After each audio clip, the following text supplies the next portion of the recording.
conference. Workforce development in the digital age is our topic. We are very honored today to have on our panel first Mike Robertson, who is the Executive Director of the Technology Associations of Georgia's Education Collaboration. Second, we have Monty Hamilton, who is the CEO of Rural Sourcing, a company here in North Georgia that has some very innovative ways of delivering technology services to companies. Dr. Bryson Payne, who is the Department Chair of Computer Science at the University of North Georgia. David Harlan, who is the Director of Regional Planning at North Georgia's Regional Planning Commission. So we're going to just have a brief conversation about what each one of these individuals, start off by asking each one of you, in your area of responsibility, your business or your organization, talk a little bit about the importance of developing a workforce that can actually make business work better, not only in North Georgia, but in all of Georgia. So we'll start off first with Michael. So I work for TAG, Technology Association of Georgia, and I get a lot of questions. What does TAG have to do with education? Well, here's the reality, folks. TAG's membership has 4,000 jobs we can't fill because people don't have the technology skills to do them. Is that a common issue for any of you all? For a lot of people it is, right? And so what my job is to get students interested in technology careers. So what TAG Ed is trying to do is get students interested in technology career and get them real-world hands-on experiences that allow them to make good career decisions. One of the exciting things that just happened to us this past year as part of the consolidation of North Georgia and Gainesville State College becoming a 15,700 student university, our computer science department moved into the Mike Cottrell College of Business. And we've seen a lot of good things come out of that. We've already got one student who is doing an international internship in London this next summer with an IT company in Great Britain.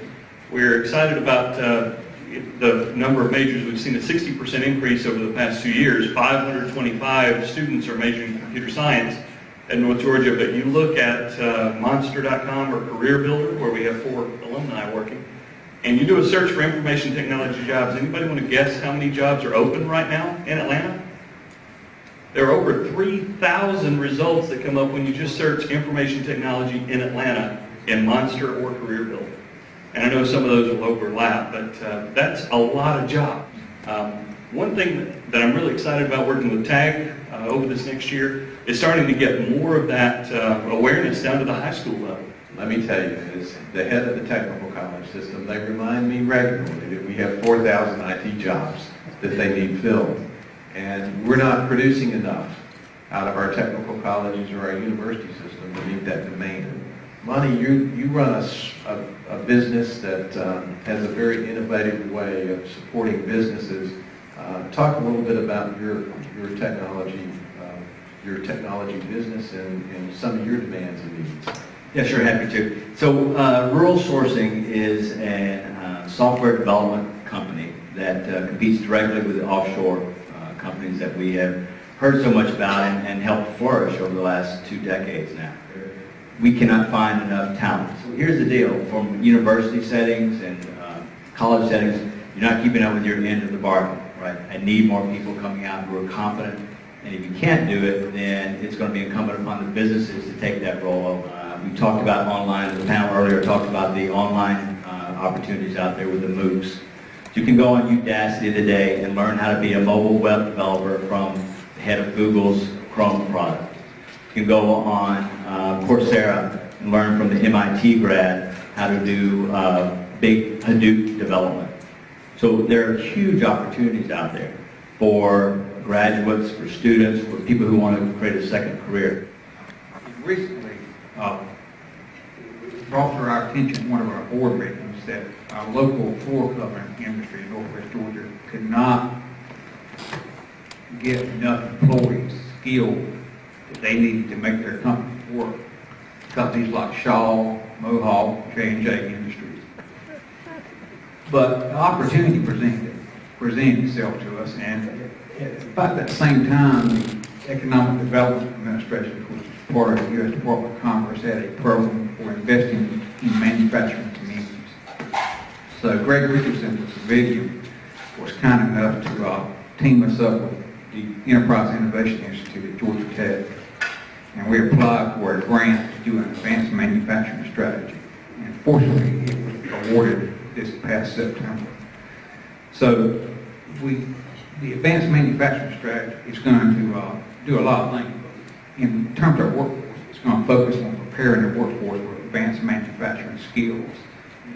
The skills that we have been identified to us as what the industry needs are mechatronics, which is a combination of precision engineering, electronic controls, and mechanic systems. So I know that the Georgia Northwestern Technical College campus in Whitfield County, which is co-located with the Whitfield County Career Academy, is doing a great job in this. Dr. Mathis there told me a couple of weeks ago that they're able to place their students that are trained in industrial systems technology in $25 to $35 per hour jobs. I think that's like $52,000, $75,000, $72,000 a year. From an advanced manufacturing standpoint, and every other industry out there that depend on technology to such a deep degree in today's economy, the realization has come at least to the technical college system, and we fight the typical structural things that we've had in education in the past sometimes. But the reality is the workforce required today is nothing like it was even 10 years ago. In advanced manufacturing, you don't go to any of our new plants that have been built in Georgia, whether it's Kia or whether it's Caterpillar that's now operating north of Athens, or whether it's NCR. Those factories look nothing like the factories of 15 years ago. They depend on technology, and the technicians who are on those floors have to have specific technical skills that if we don't deliver them in our schools, in our colleges, and in our high schools, we're not going to be successful in the global economy today. We had 10 or 12 IT companies from Atlanta to come in and talk to us a little bit about what their demands and needs were to help us design our programs and fill those needs, and what were those skill levels they needed. And we heard a lot from some of those IT companies that they were looking for master's degrees and PhD degrees for the positions, but when they described the positions to us, when they were describing some of the programs and the graduates, even with our technical certificates of credit, were the kinds of people they were looking for, but they had a different filter on them. They had a much higher level filter. Is that part of the issue, that sometimes there's a disconnect between business and our education institutions about what their workforce requirements are and the credentials they actually need? To me, there's a big difference between what your HR folks say they need in terms of educational backgrounds and what the real work is. I think one of the real challenges is